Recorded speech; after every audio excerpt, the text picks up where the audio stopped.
नमस्कार मित्रांनो, कॉन्स्टेबल मंजू या मालिकेच्या पुढील भागात आपल्याला पाहायला मिळणार आहे. मंजू जयदीपच्या पेढ्याच्या दुकानाचं उद्घाटन करण्यामध्ये व्यस्त असते.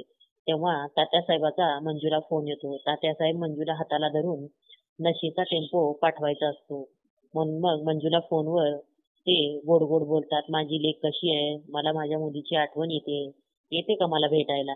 तर मंजू म्हणते, मला कामाईत आणि पोलीस चौकीत पण जायचंय. तेव्हा तात्यासाहेब म्हणतात की मी जाधव सरांना सांगतो, तरी येशील का? तेव्हा मंजू येते म्हणून सांगते. मग ती सत्याला सांगण्याऐवजी सत्याच्या वडिलांना म्हणते, पप्पा तात्यासाहेबांचा फोन आला होता, जरा मला भेटायला बोलवले, मी जाऊन येते. म्हणल्यानंतर पप्पा हो बोलतात. सत्या विचारात पडतो. तर पुढील भागात तात्यासाहेबांनी मंजू ला सांगितले असतील का अगोदरच की उद्या शेतकऱ्यांसाठी खताचा टेम्पो येणार आहे आणि त्याची तपासणी तू करायची म्हणूनच तात्यासाहेब त्या माणसाला फोन करतात आणि म्हणतात गाडी फाट्यावरनं घेऊन जायला. आणि फोन केल्यानंतर ते हसतात. तर पोलीस त्या टेम्पोला थांबवून म्हणतात, ए गाडीत काय आहे ते दाखव. तर ड्रायव्हर बोलतो, साहेब, म्हणून घाबरत घाबरत बोलतच नाही. सोबत सत्या पण असतो.